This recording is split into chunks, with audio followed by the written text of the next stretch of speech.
Hi, welcome to Bad Music Taste and Other Ways to Ruin Your Life. My name is Dominic. And my name is Sam.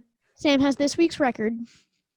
This week's record is Nothing Happens by Wallows. The debut album was released last year on Atlantic Records. Many fans, as did myself, found Wallows through their singer and rhythm guitarist Dylan Minnette, after his lead role in the Netflix original 13 Reasons Why.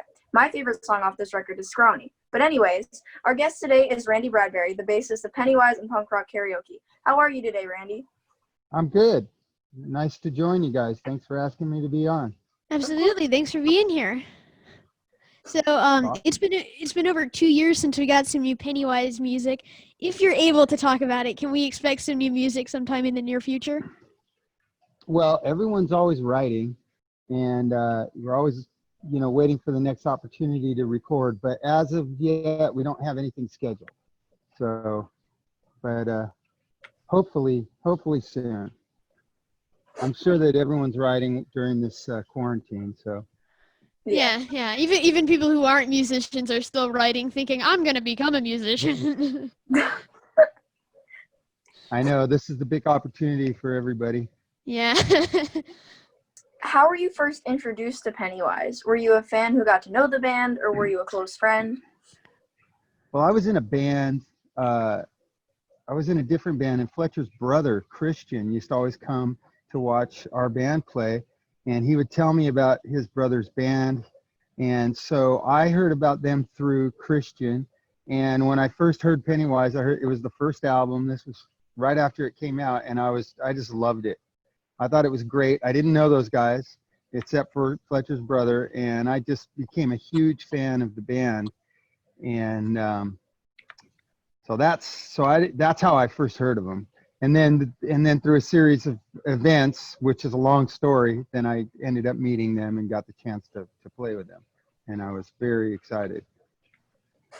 So you're somewhat known for your Facebook rants.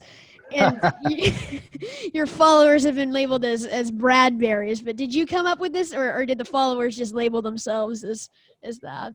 Well, that's kind of a joke. I mean, I have spent a lot of time on Facebook, and I have a lot of friends on there, and we have some good discussions. But a friend got on Wikipedia and kind of filled that stuff in, kind of as a joke. So it's supposed to be, half serious. But I do rant. I am a ranter.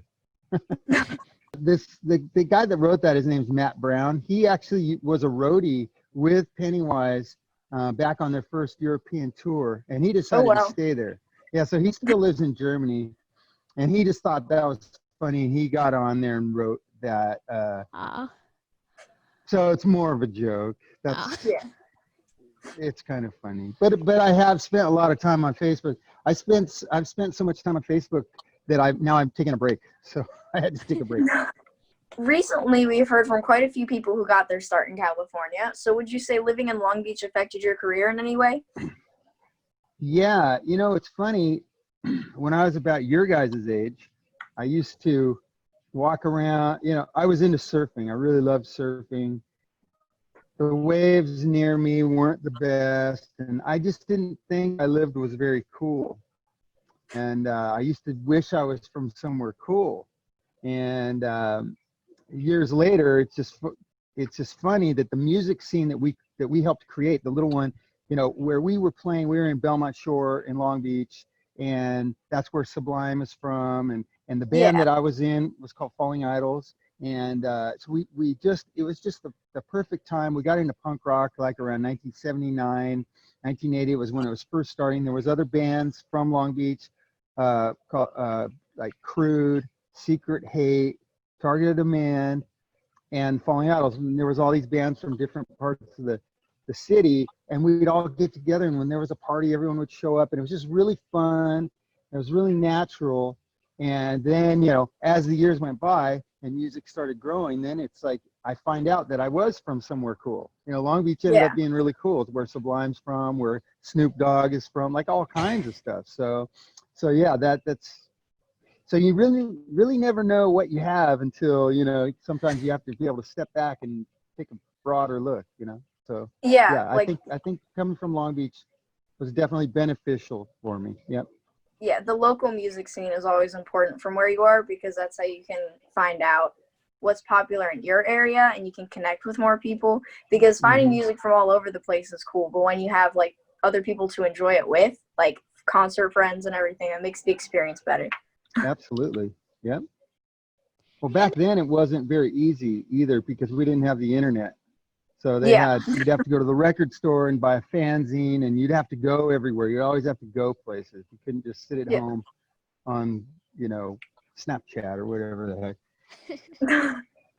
So as we were doing research, we found a story that said in 1999, Fletcher held you, Adam Carolla, and Dr. Drew hostage backstage. Like as it was happening, were you like, oh, it's just Fletcher being Fletcher, he's a little bit drunk, or were you like, oh my God, we're being held hostage? Well, Fletcher is still breaking up, but I think what you're asking, so that was a situation when we went to go do Loveline with Dr. Drew, and this was the third time he had done Loveline, and Fletcher always likes to outdo himself. He's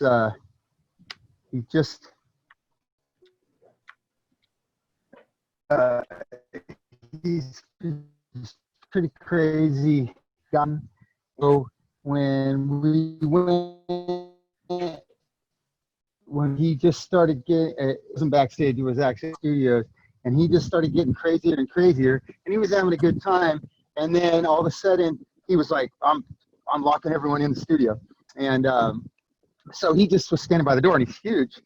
I stayed, like everyone else ran out of the room, but Dr. Drew and Adam Carolla and me were all in the room. I decided to stay behind, kind of as to try to be like a voice of reason. Yeah. For Fletcher, to make sure that sometimes he'll listen to me, like when he's going nuts. Super scary, and he was just having fun, but but the police did have to get called out. It was another one of Fletcher's antics. He likes to pull off. He's done quite a few of them. Never ending. Yeah, we started reading that and we were like, what the hell is this? But it's always in good fun. It was just kind of shocking to come across. Yeah. We're both in Baltimore.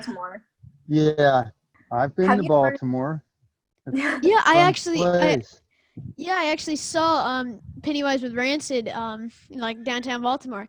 That was a great show because nice. I had never really like dove into Pennywise's discography before. Like I knew like the obvious ones that everybody knows, like Bro Hymn and like Fuck Authority and whatnot. But you guys walked out and started playing Peaceful Day, and it like blew my mind. Seeing that, that was great.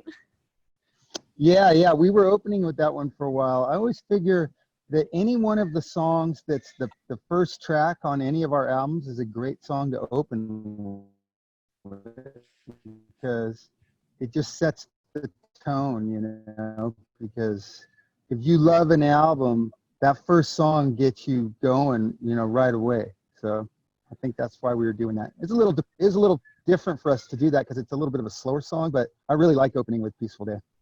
Yeah, and I like I said, I never really listened to Pennywise too much, and then you guys started with that one, and I was like, wow, I gotta listen to this band some more. So would you say that you've learned more in a consistent band like Pennywise, or if situations where new people are brought in, such as in punk rock karaoke, taught you more? You learn something. So I've been playing for a long time. Yeah. I started playing, back in 1981 or 82. And you learn something from every band that you're in. And so playing in a band like punk rock karaoke, it's never the same. So you're trying to remember all these songs we know about. There's like 70 or 80 songs that we know. Yeah. And then you got a different singer up there who might do it right, might not do it right. And so you have to be on your toes. So I think all the years of playing helps me be able to do that in punk rock karaoke. So I kind of learn I nowadays I'm learning more being in punk rock karaoke just because there's more work to do. With Pennywise, Yeah. we don't ever sit down and learn 70 songs at the same time. So, but Pennywise is where um, I don't know, that was something also where I got in the band. I just really focused on what makes the song better, what makes the band better, and so I try not to do all my little fancy stuff that I might have learned because it just doesn't fit. So a lot of what you learn is what not to do, as Yeah. when you play. So it's Yeah. almost like I yeah. figured being in like involved with punk rock karaoke, you probably learned more on how to just work with what you have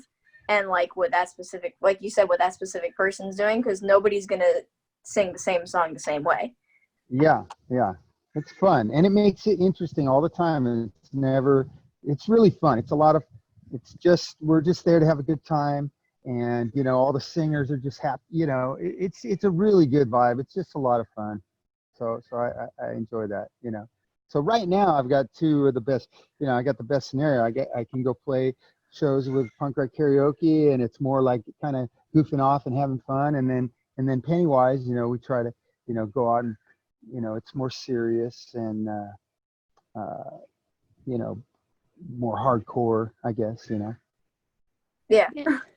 I'm having a lot of fun watching the new punk rock karaoke videos with like the different Yeah, singers. It's great. yeah, Yeah. yeah.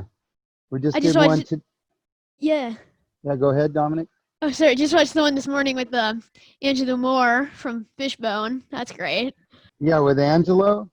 Yeah, yeah, yeah. It was awesome to see because he was like he's in this ska band, and then the Circle Jerks are this fast hardcore punk band, and it was great to see him like cross over and sing that. Yeah, well, Fishbone they're from way back. Yeah, Fishbone's from way back in the day when it was really cool what they did because it was really like a punk rock scene mostly, and they could play that, but they also had this talent and ability to play like ska, and they did it before, there wasn't very many bands playing ska, Yeah. and so yeah, so it's really cool what they were able to do, and I think that years later they ended up influencing a lot of people, um, so it was great to have him do Red Tape, and they played with the Circle Jerks back in the day. You would have so many different bands on the bill, and it was everything was because it wasn't all these subsidiaries. Well, you guys keep up good work. It's really cool what you're doing. And Thank you. Thank you. yeah, you're doing a good job. And so thanks for asking me to come on. No Oh, for problem. sure. Nice talking to you. You too. All right. Okay. Bye. Bye-bye.